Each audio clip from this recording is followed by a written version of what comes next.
As-salamu Alaykum. Hello kids. How are you today? Are you ready for the next story?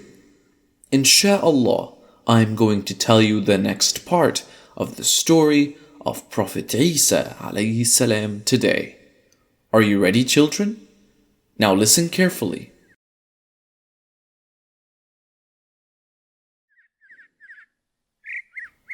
The Prophet continued to pray to Allah for mercy on his people, and he was aided by divine miracles.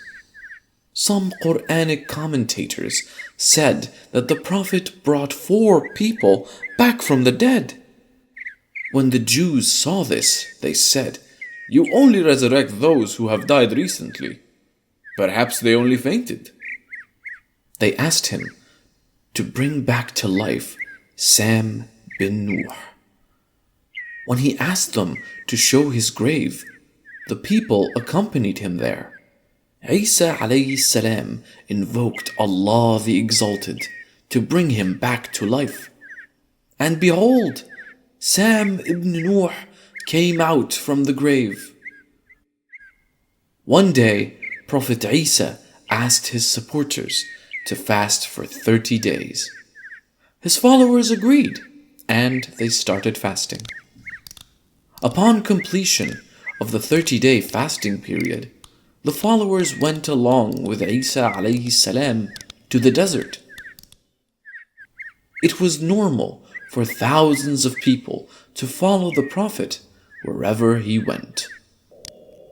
Many of the followers were sick people who hoped to be cured by the Prophet.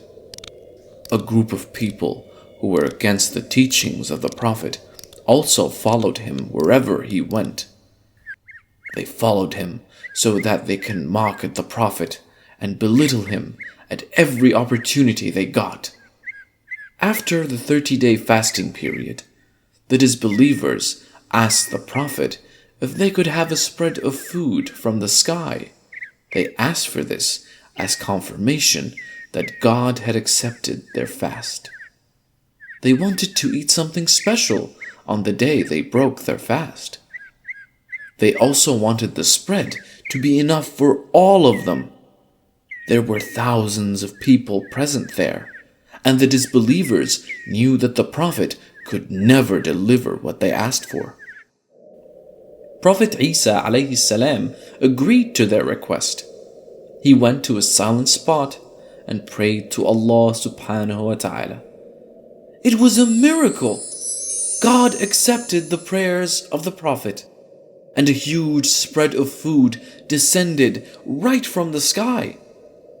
There was one cloud below the spread and one cloud above it, and it was surrounded by angels.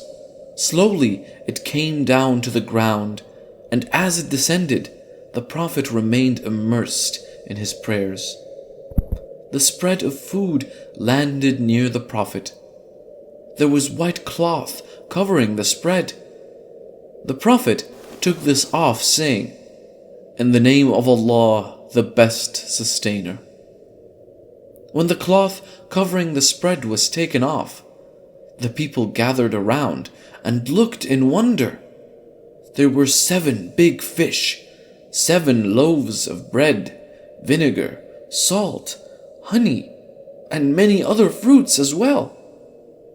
The spread had a wonderful smell. The people never really smelled anything so wonderful before.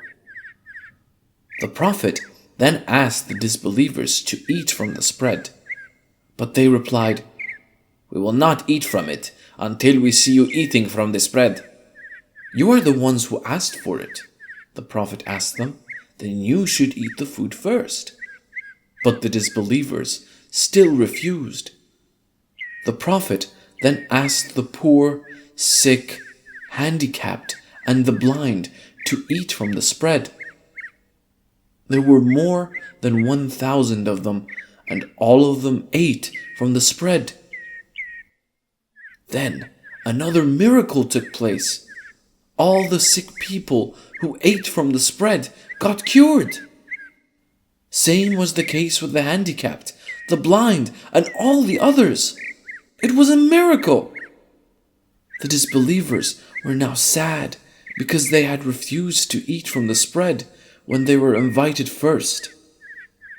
The news of the feast traveled fast, and it reached the city.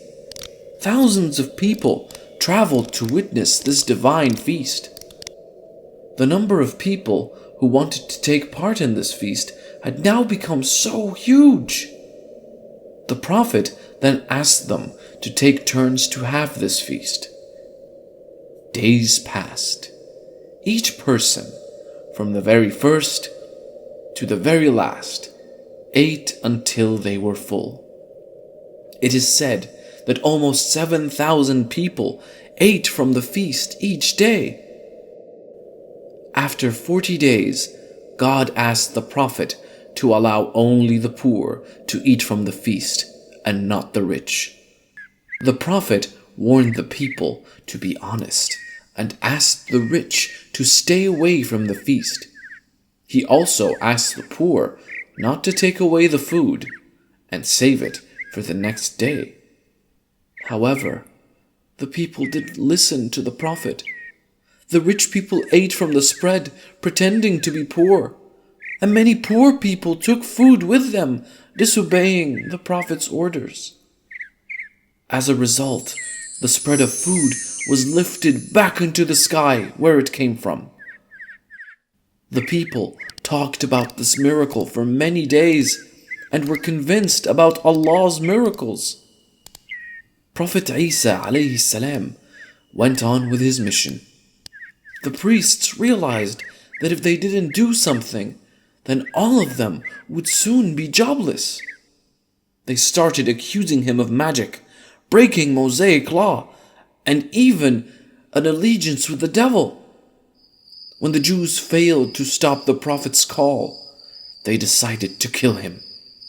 The chief priests held secret meetings to agree on the best way of getting rid of the Prophet. The priests had no authority to pass the death sentence at the time, so they convinced the Roman governor that the Prophet was plotting against the security of the Roman Empire. They urged him to take immediate action against him. The glorious Quran affirms that Allah the Exalted did not permit the people of Israel to kill Jesus or crucify him. What happened was that Allah saved him from his enemies and raised him to heaven. The people of Israel mistook another man for the Prophet, and they arrested and crucified him. In the meantime, Allah subhanahu wa ta'ala raised Jesus to him to the heavens. It is believed that on the day of resurrection, Prophet Isa alayhi salam will be standing as a witness. Did you like the story, kids? If you liked the video, please click the like and subscribe buttons. And don't forget to click the notification icon to keep updated on all our videos. Insha'Allah, I will tell you the story of Prophet Muhammad sallallahu alayhi wasallam, the most important prophet in Islam tomorrow. That's all for today. Goodbye.